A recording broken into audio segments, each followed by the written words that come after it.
Facing challenges and overcoming setbacks is part of doing business. Whether you have the expertise to survive them or not could mean the difference between success or failure. Welcome to We Are Women, featuring revealing conversations that provide invaluable insights into the success secrets of female masterminds. A must listen for every entrepreneurial woman. Now here's your host, Janine Vosper.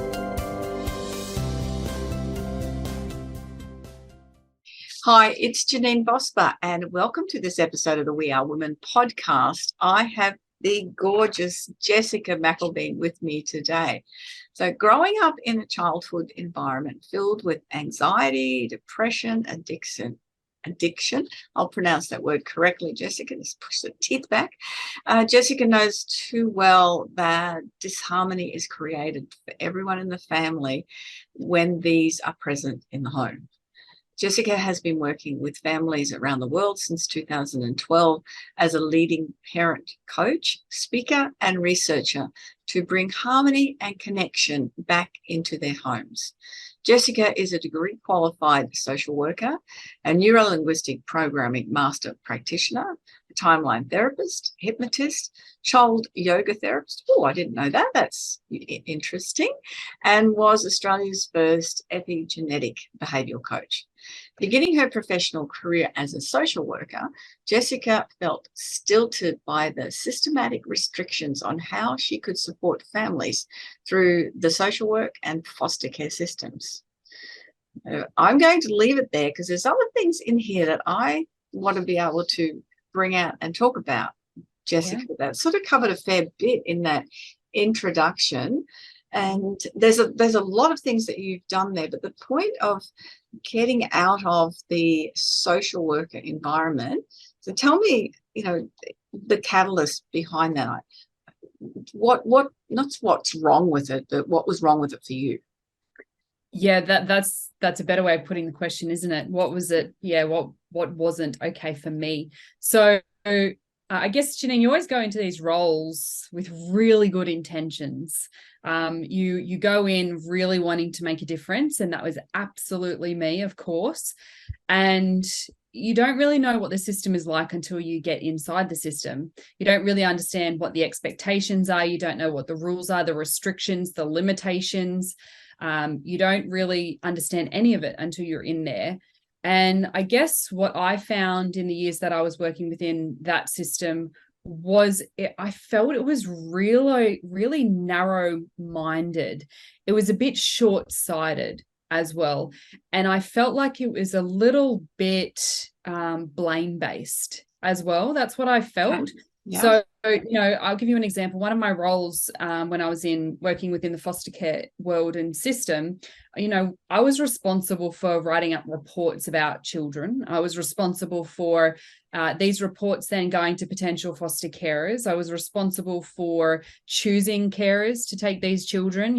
What are their profiles? Does it match? And what I can't handle is the slippery slope we go on when we start to use certain language to describe a child.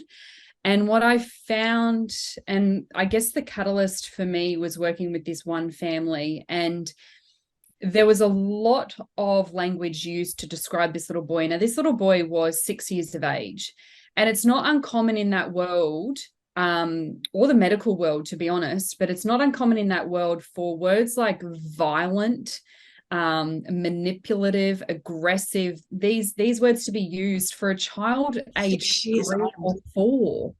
Oh, goodness. It's not uncommon. And so if I was to give you a sheet of paper and you were to read this page on this 6-year-old child, and he's described as aggressive, violent, and manipulative, then it's not really going to set him up for a world of success in the world that he is in. He's already in foster care, okay? He's already living outside of his biological home.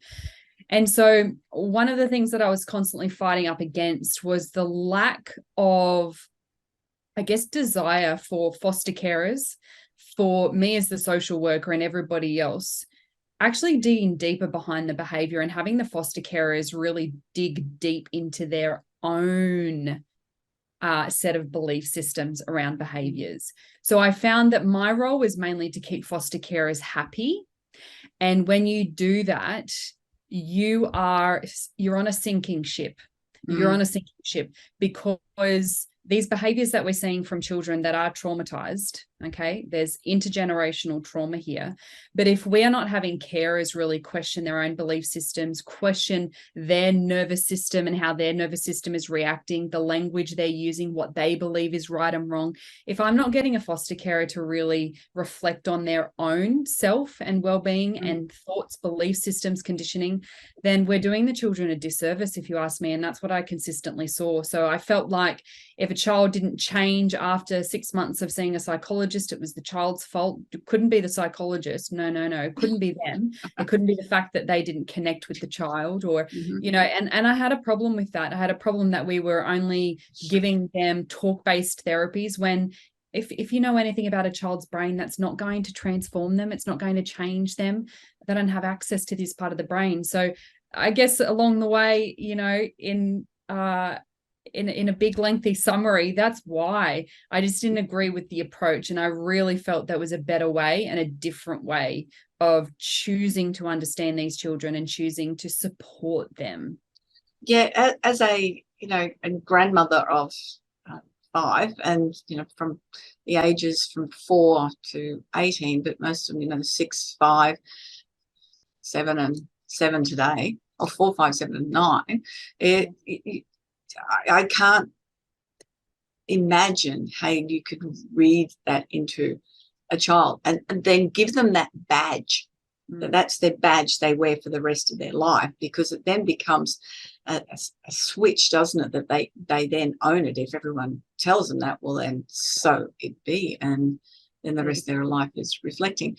And that even, you know, not just for children, then they become adults. And, you know, thinking about listeners on here, women who then own this badge as going, well, I'm useless, I'm worthless, I haven't got anything to offer.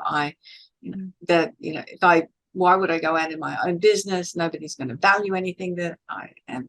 And it creates that continuous cycle, doesn't it? From that childhood badging to you know who we become as adults. Now, you've done the NLP and the timeline therapy. So did you do this after you, or while you were, you know, working as a social worker, or when I need more tools? Is this through that? So it was a bit, I did know I wanted more tools, and I did know I wanted to do it differently. And this was one of the paths, but it was after I'd already chosen to quit social work. And so a pattern with me, Janine, is if something doesn't feel right, or I feel like I'm stuck, I'll quit and I'll travel, or I'll decide to live overseas. So that's what I did. I quit social work and decided that I'd live in Italy for a few years. So not a bad decision. It's not a bad decision. It never happened though, because I decided that I needed to start a business. So at that time I was experiencing my own panic and anxiety attacks, and I chose meditation and yoga to really deal with that, instead of the medication route that the doctor just wanted to do with me, which doesn't align with me or what I believe in.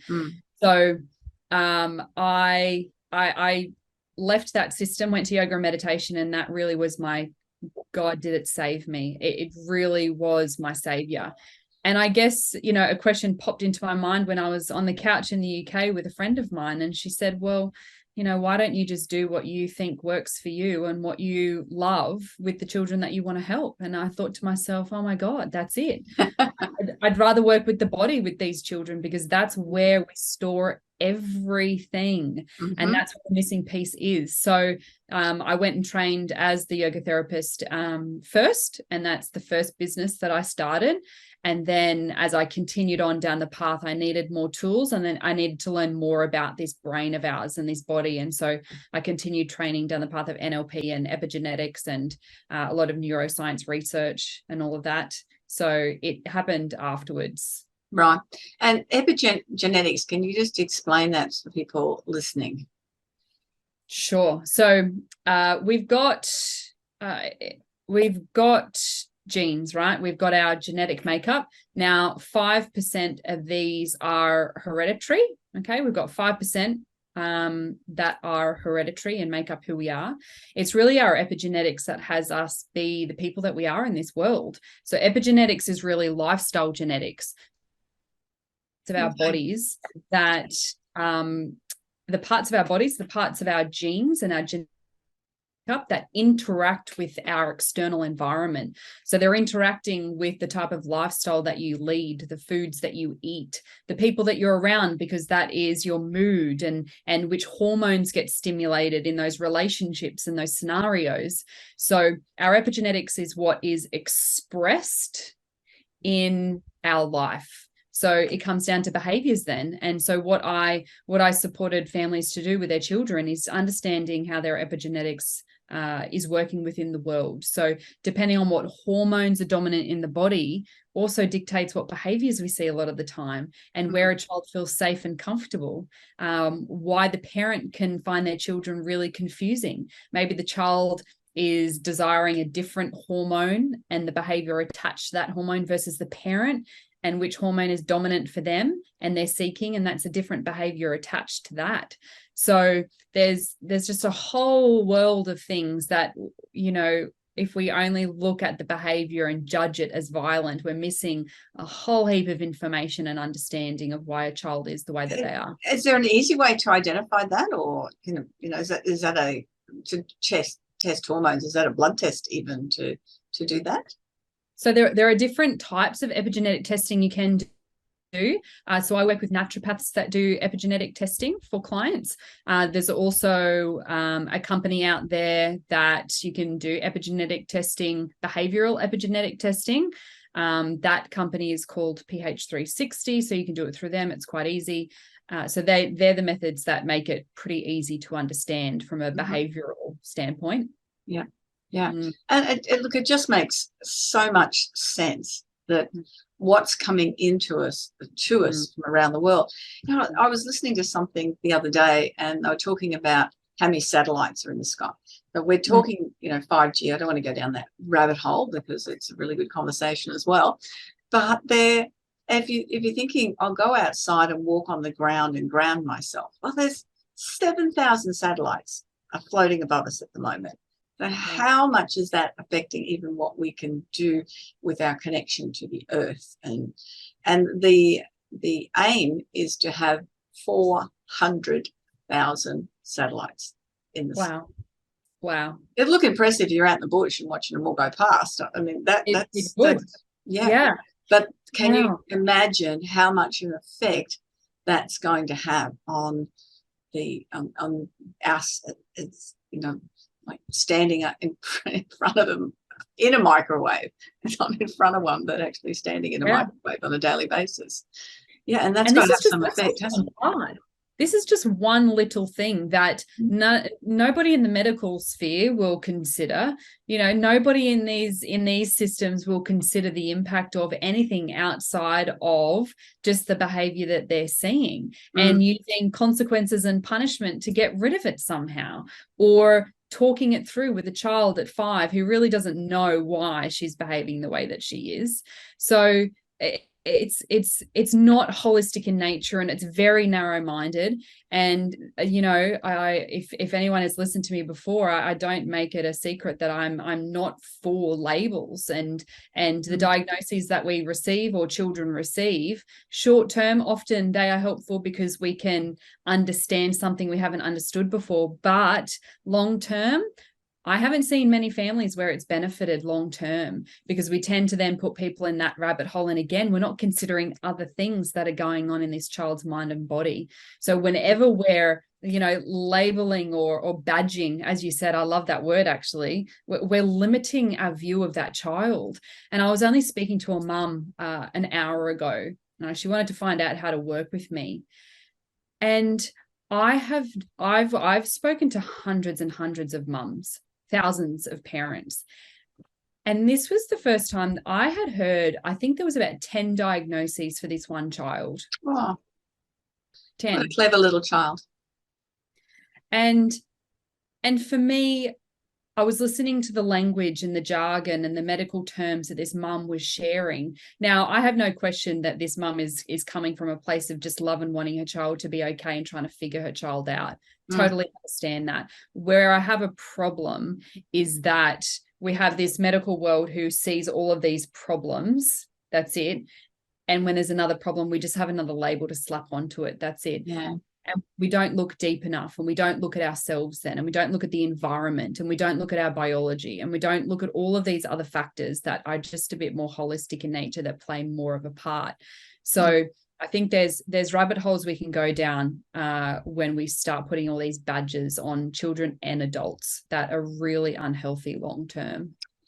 And that comes down to it as well, because that's the thing with being a parent of a child that's got behavioural issues, is then to, oh, hang on, I'm busy, I've got to go to work, I've got to go, there's a whole lot of other things happening in our lives that it's just easier if I've got a label and I can pop the child over here doing this, and because there's so many expectations on people to succeed, to achieve. You have to look at social media that I got this great meme that I posted up on my Facebook, and it was two cats really going at it, and it said, this is what it's like at home, and then there was a picture of two cats with their arms spread as if they were on the front of the Titanic going, this is what it looks like in public. It's really very cute, but that's what it's like. There's all this stress and intensity coming at people all the time, with having to have how are they perceived by everybody else. And then when it comes to children behaving badly or difficultly or not conforming to what is expected behavior, it just adds another level of stress, and then it adds that level of guilt and responsibility on the parents, doesn't it? Yeah, it does. And conformity is really encouraged, and conformity is really expected at so many different spheres in our society. So to go against the grain takes a whole world of courage. And there hasn't been one mum to date that I've worked with that when I've dug and I've dug and I've dug, we have this monstrous fear of what will people think of me. And, out in public, we have children melting down, or we have tantrums, or we have, a child yelling, whatever it is. Okay. And mum is so concerned about what people are thinking that she's lost her child, because her child knows that she is more focused on other people. They don't have her attention. And most of the time that's creating more issues than just focusing on the child and what they're doing and what they need anyway. This real addiction and this real fear of what people think. I don't think parents realize how much that's doing to their children in those tough moments, in escalating the behaviors.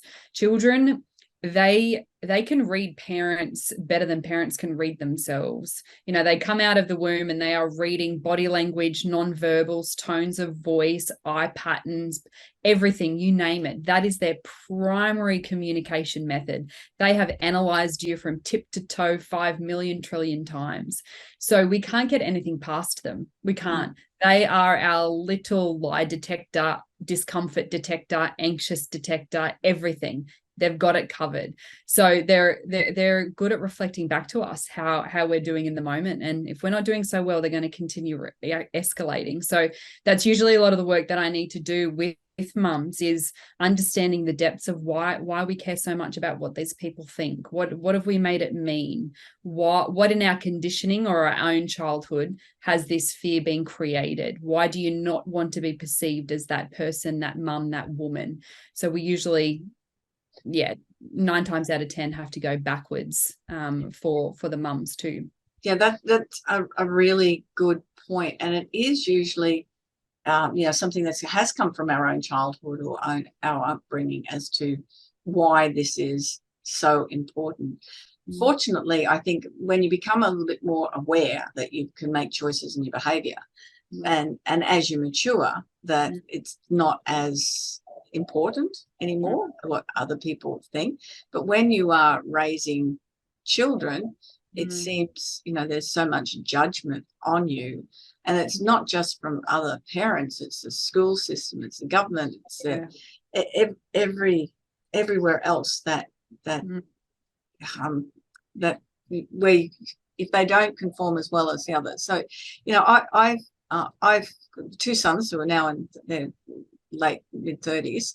My second son had just attention issues and really smart. At 3-year-old, he was asked to cut a circle at kindy on the first day. And they gave him a pair of scissors to cut a circle just to check fine motor skills. So he folded the piece of paper in 4 and cut an arc and then handed back the circle at 3.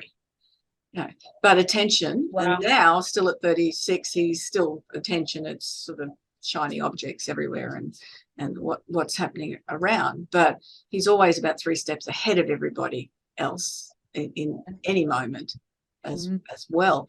And it's that different people. But he was in a private school and we took him out and put him in a state school system because he could take every book he needed to the classroom. He didn't have to get the right books out of the locker for the right period of time. He'd just have everything in his bag and be outside the room. He didn't have to worry about really fancy uniforms. He could just wear shorts and T-shirts as his uniform. So those things, just made his life a lot easier by doing that instead of staying in the private school. It suited his brother, but it definitely didn't suit him at all. And it's just little things like that, isn't it? Not trying to push a square peg into a round hole. It just didn't fit for him. Yeah. And he's lucky that he's got a mum that realizes different children need different things and different parenting styles. And that's often what sometimes I find that mums really struggle with is that, well, I mean, I'm exhausted from altering my parenting style from child to child and trying to meet the different needs that each child has. And I can only imagine how absolutely exhausting that is. So my goal is to simplify it as much as possible. So if I can dig through the dirt and make things so easy for this mum and this family to understand what's really going on, and that she's not stuffing up her child and ruining his future and all of these things that mums are often thinking they're doing, then it's all worth it. But it can be really simple. When our emotions are involved, as you are as a mum, we can often complicate things. So that's what I'm here for, is to really make it simple. And that's a good point about the emotions, because it's really hard. From the time your child is born, you're there as the defender of that child, and that's it. They're part of you, and for both parents, but the mother's the one that carries the child, and you just have that. You've protected them from the word go. And I was talking to someone the other day about babies crying and just letting them with a sleep. That the children, that babies that don't sleep and things, and it's really hard. It's so hard to listen to your child cry. It's one of the hardest things. Sometimes it's necessary. We've got to build resilience somewhere along the way, and things going wrong and having to deal with them and come through them is how we do that. But it is one of the hardest things to do, to I bet watch your child cry. Yeah, I bet it is. Yeah, it's certainly true. Now, you said that I'm just reading part of your bio, that you got into this to save children and parents because you couldn't save your own. Yeah. So, which I realized when I entered social work. So I knew early on, why I got into it. And I guess it's the old cliche, Janine, you go in to help the people that you couldn't help when you were young. And for me, it was my parents. So my dad was an alcoholic and suicidal for many, many, many years of my life, a lot of my childhood. There was gambling, and there was a lot of addictions, unfortunately, because that was the only way he could manage his own demons. And so there was a lot going on for Dad. we went bankrupt because of the gambling. So there was a lot of things going on for us. And then I had to deal with what it was like to try and have my dad stay alive every day that he told me goodbye. And then my mum was in survival mode every single day. So she was stressed, she was depressed, she was anxious, she was overloaded, trying to put food on the table and house us, of course, and keep my dad alive as well. She still cared about him.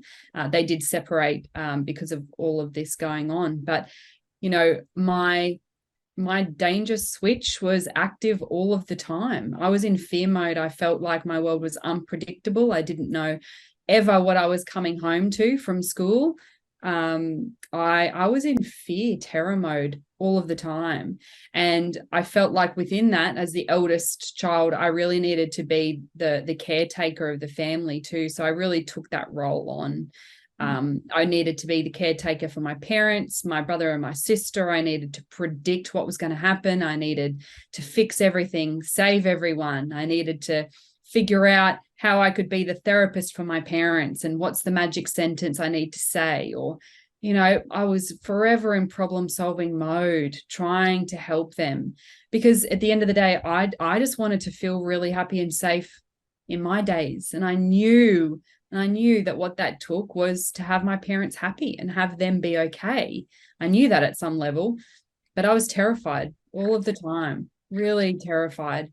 And that is so unfair to put that on a child. And I took that on, and, you know, I think at some point, you know, we choose it as a child, and, you know, my parents, they're wonderful. I have a really great relationship with them. Dad's gone through a lot, and he's now disabled due to his alcoholism. So there's been a massive journey there for us all.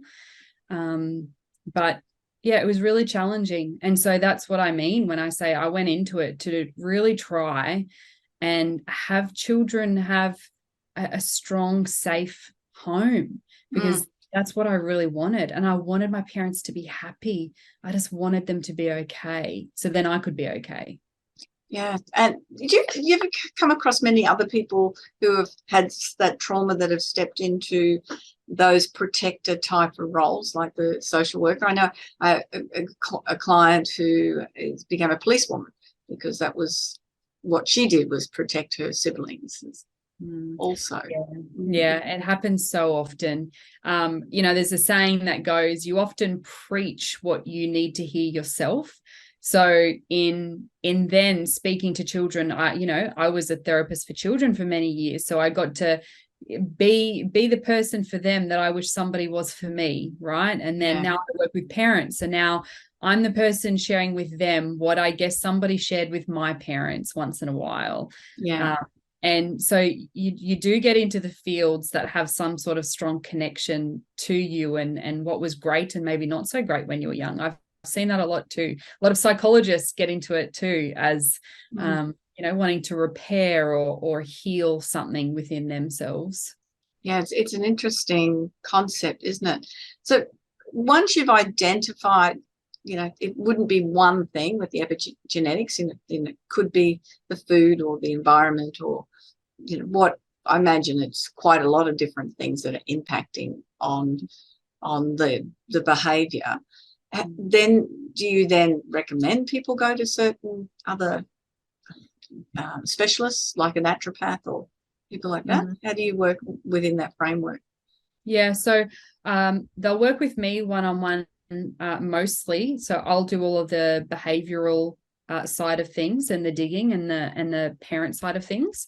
And then so I've got a team, so it's the Happy Home Network is what it's called, and I've got a team that consists of naturopaths, nutritionists. I've got EFT practitioners, and I've got kinesiologists and Reiki masters, and yes, NLP practitioners. And so I like to bring them into working with my families in a really specialized way. So each family will receive a different type of support package depending on what's going on with each family member. No, that's great, yeah, because it doesn't just leave them hanging. There's other things there that they can do. It just made me think, with my youngest son, at the start of every school year, I do a kinesiology appointment just to clear off stuff for the year so he could Beautiful. try and stay as focused as he possibly can. Yeah.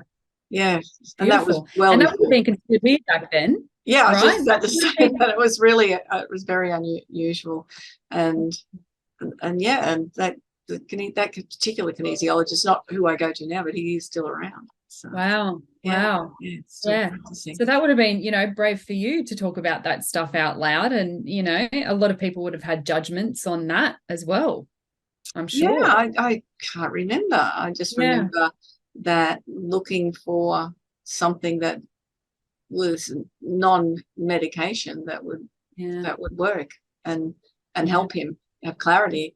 And if it worked once, then why not do it again the next time, and it'll help again.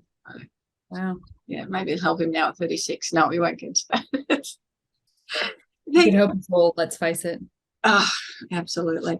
And that all of this, when there's a lot of disharmony in the home, then we're coming back to the mothers who are then, we talked about that judgment on themselves, that feeling guilt.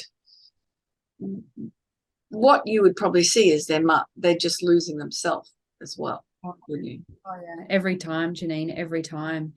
I don't think there's been one woman yet one mum who hasn't said, I have lost myself, and I can't remember the last time I did anything for myself or meeting my own needs, and I feel angry at everybody else because nobody else is meeting my needs either. So then we get angry at others for not doing it too. But when we turn the mirror around, we're not doing it for ourselves, or they're not doing it for them. So it's by far a fundamental strategy to make change in a home. And that's why within every program I do, without a shadow of a doubt, it's the self-care aspect.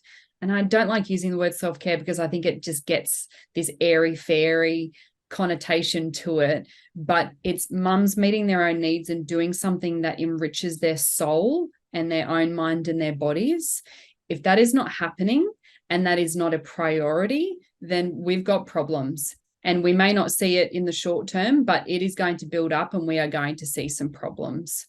I remember I presented to a group of business leaders. It was a women's forum, and there were a few hundred leaders in the room, and I was doing a breakout group, and I was talking about work-life balance. But I was listening at lunchtime to different groups of people, and they were talking about themselves and the stresses that they had and trying to balance everything in their lives. So it was obviously a good topic when I came to after lunch to be able to speak to the group. There was about 40 women. And my first question I asked is, what do you do for yourself? There was one woman that said that she does competitive biking, and that was her thing. And not one other. They were talking about hairdressers, and I thought, well, that's just maintenance. It's great that you do it and take the time to do it, but it really is maintenance. It's not going to enrich your soul. It's not going to, lift you up when you're having a bad. Well, maybe it does. Massages certainly do that, don't they? But they couldn't answer. They could not answer. And these were women in top executive roles, particularly across big business and government, that could not answer that question. And I'm sure they're the ones that would be out there that would, put their children first for probably everything. And I see this, again, I've gone on tangent here, is we can't afford an overseas holiday, but the 12-year-old is going to a camp in France, and of course they'll fund that. Okay. Rather than saying no. No, it's that not putting yourself first. And then if you don't do that, every decision you make after that is based on lack. Yeah. It's based on a lack of energy, a lack of enthusiasm, a lack of happiness, a lack of money, a lack of all different resources. So you're making all those decisions from that space rather than, and it's not selfish. It's warranted. Fill your cup first, ladies. Absolutely. And then when you Yeah. do that, you've got so much more to give. Yeah. And when there are tough times, you can be the rock for other people and you won't sink. And when you say they're coming from lack, one of the things with human behavior is something will always fill in that gap. So when we're not coming from love, and we're not coming from patience, and we're not coming from kindness, and we're not coming from that full cup, what gets in there instead? So what fills it instead? And usually it's always resentment. So resentment is the number one. You will start resenting your partner or your husband, your wife. You will, and you will start resenting your children at some point. I haven't, that creeps on in, and there's guilt around that too. But like any other relationship, your relationship to your child is another relationship. It is the most important relationship. I can totally understand and appreciate that as a mum, but it still is another relationship. And that's where resentment can still creep on in.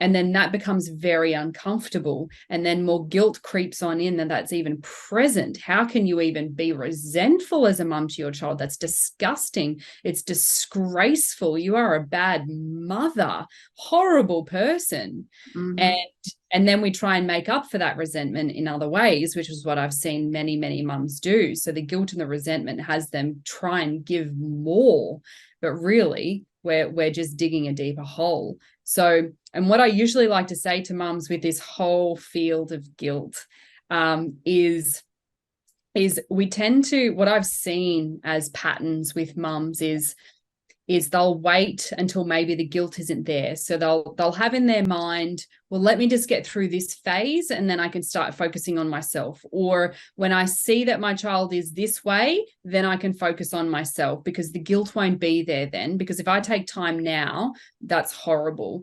And what I have to say is that guilt feeling, that guilt, it's never going away.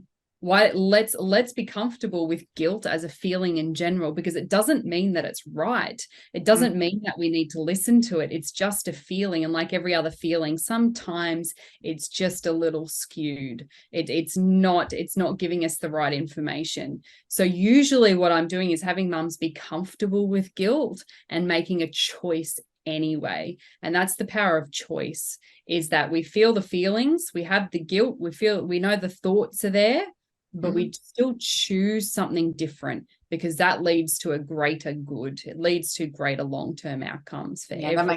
That makes a lot of sense to do that, because as you said, the feelings will still be there, or the thoughts will still be there. And that's an interesting thing with beliefs, isn't it? A belief is an idea, it's not a fact. It's just something that is accumulated over time. And if you start to believe it, then it changes your behavior and all the way down the track. But looking at a belief and going, no, is that reasonable? Is it serving me? Is it not? And why? And where do I go from there? Again, a whole other conversation about beliefs. Just as what's one of the first steps that parents could do to change the behaviors in the home? Is there something simple that you could suggest? Yeah.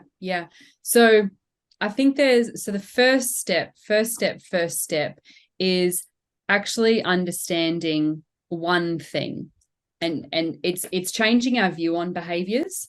So the thing that I'm always saying to parents is that there's never any negative behaviors, only protective behaviors. Okay, so we're in a world at the moment that wants to judge every single behavior. And when we judge a behavior, we're always judging it for the negative.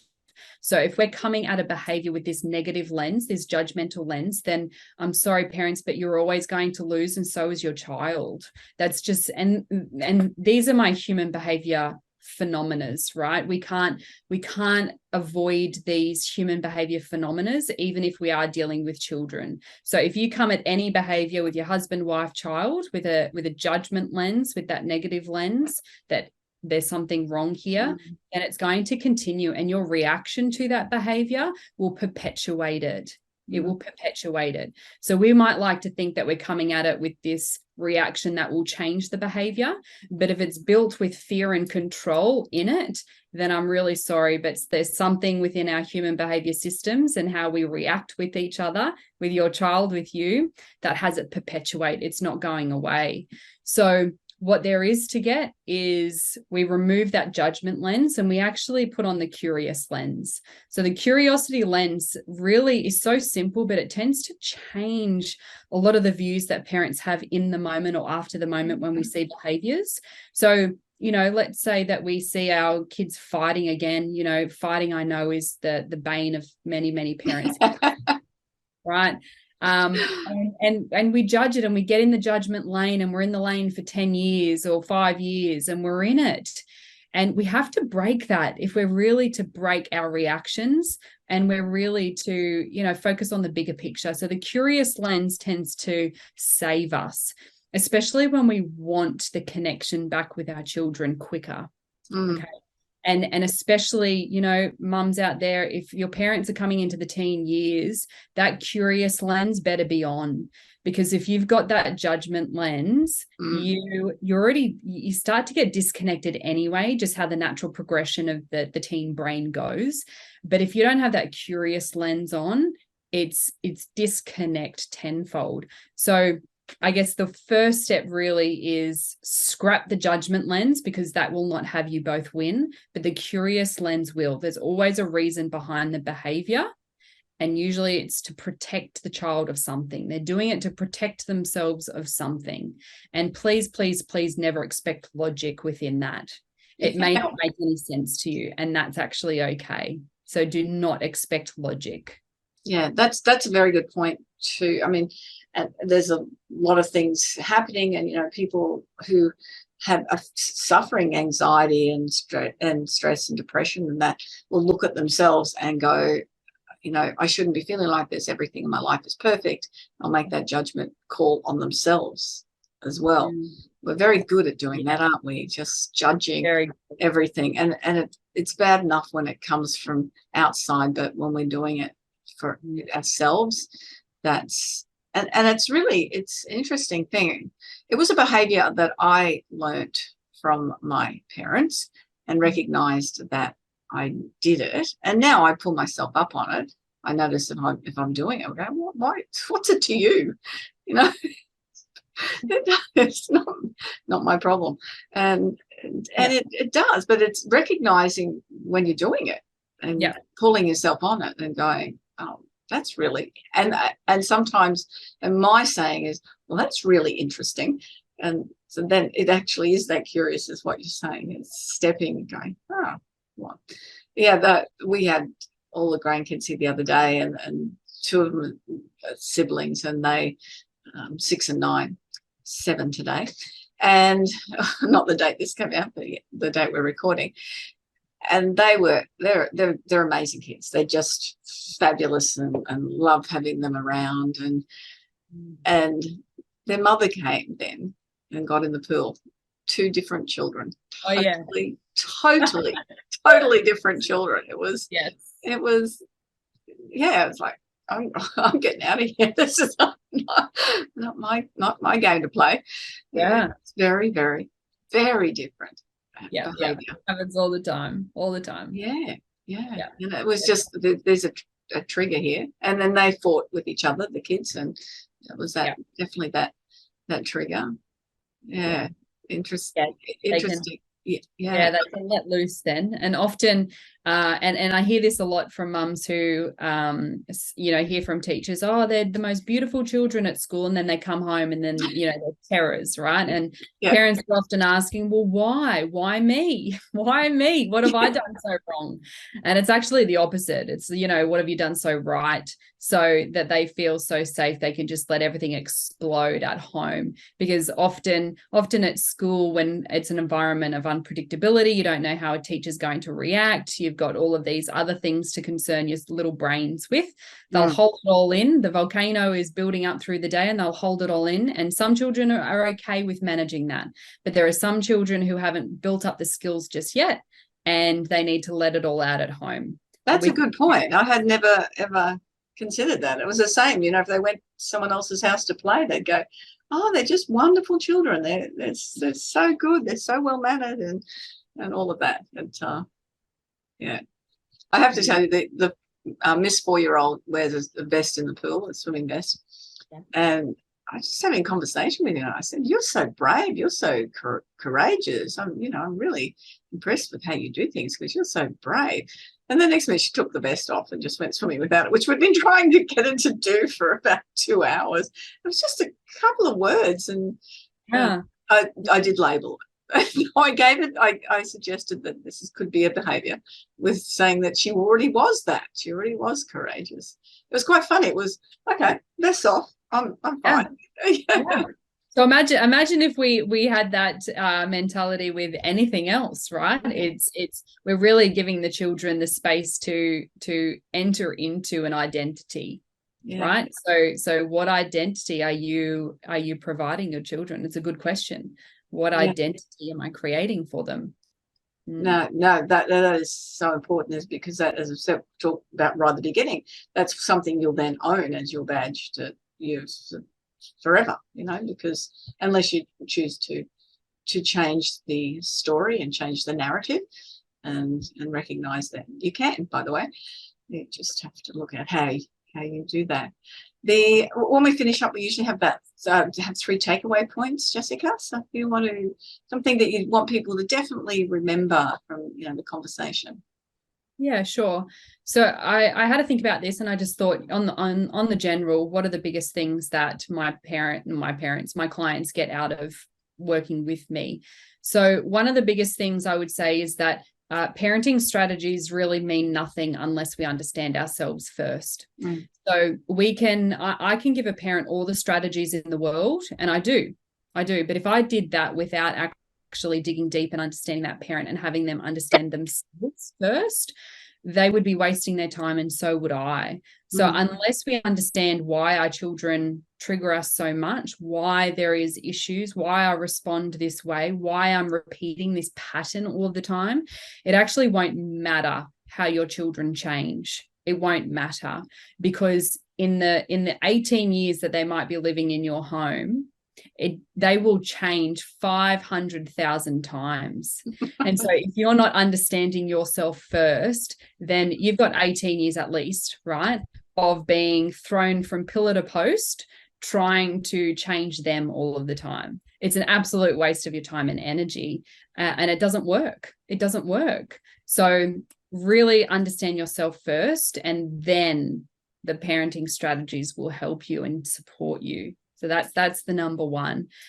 Number 2 is, and I get this a lot, parents really, they don't necessarily want to go down the medication route or path, and they don't know that it's possible that you can help your children or support them and have them still be a confident, resilient little and big person without the use of medication, that school is going to be so hard for them that they'll never make it, or because they didn't focus in school, then they're not going to be anything when they leave school, and that medication is the only way. And it's just not. It's not the only way. So when you think about what medication does, medication works with the parts of our brain that regulates our hormones and therefore our nervous system, right? And our emotions. So what I work with parents is, how do we parent the nervous system then? So how do we tap into that nervous system and support that first? Support that, so then the mind can feel calm. So we work from the bottom up, and this is much more effective with kids. So just know that if your intuition, if your gut, it's telling you that people are telling me medication is the path, but I don't want to do that. There is another way. There is another way. I promise you that. And the third thing is that the parent-child connection really is the key to a happy and confident child. So parents that come to me often have tried everything. They've gone to psychologists, psychiatrists, they've gone to OTs, they've gone to speechies, they've gone to guidance counselors, you name it, they've done it. And I think the trap that parents can fall into within society that's actually giving this message, by the way. So this is that nobody's at fault here if you believe this, but I think parents get into a trap that I need other people to understand my child. I need them to figure out what's wrong with my child, or I need my child to talk to them. I need all of this support. And it leaves the parent feeling disempowered because they don't understand their child. They don't find out what's going on for them, and the child doesn't feel understood by their parent. And if there is the one thing that's going to make all the difference for your child with any behaviors, any issues, any struggles, it's your relationship. It's your connection. It's your attachment. It's how you bond. It's the time you spend with them. They do not want to be understood by the psychologist. They do not. They couldn't care less about the psychologist understanding them. They want you as the parent to understand them. And that's not to put pressure on you. That's just the reality of human behavior 101. And we can't escape that one. I'm really sorry, we can't. So your relationship to your child is really the key here. And that's what I teach in all my programs, is that parents leave being the expert, not me, not the psychologist, that parents are the expert. They're the behavior specialist, not me. Because and they're in an environment. I mean, what you see someone for an hour a week compared to someone being there all the time. Yeah, that's right. And it's so important to build that before the children are influenced from externally from school and those environments, because things do change and there's a lot of other influences then coming in. That was just so informative. I've really enjoyed the conversation, Jessica, and learnt so much. And I'm sure that the listeners, if they've got anything that they want to discuss, how do they get in touch with you? Yeah. So a couple of ways, depending on how much stalking your listeners like to do. So you can go on all my social medias. So I'm all over it. There's Instagram, Jessica.McElveen, Facebook, Jessica McElveen. There's also the Happy Home Network Instagram page. So yeah, Google my name, you'll find me. Otherwise, go to my website, jessicamcelveen.com. And all of the connections will be in the course notes, in the podcast notes as well. So you'll be able to find Jessica. I think it's such an important subject. And, normally we talk about issues that really pertain to women in business or in life. But parenting is such, it's your most important job, and to be able to feel that you have a bit of a handle, I suppose, is a way to define it, is such an important aspect of doing that, or seeking people like Jessica that can help you create that happy home network. Enjoy that. Thank you so much, Jessica. I really loved it. Yeah, it's been great. Yeah. And that's another episode of the We Are Women podcast. I am Janine Bosby, your host. Remember, you can book a business strategy call or just a strategy call conversation by going to JanineBosba.com. Please check me out on all of the socials. I'm not on TikTok, though, but on everything else. You will find me out there. Say hi and connect. And I look forward to you joining me on the next episode of the We Are Women podcast. Bye-bye for now.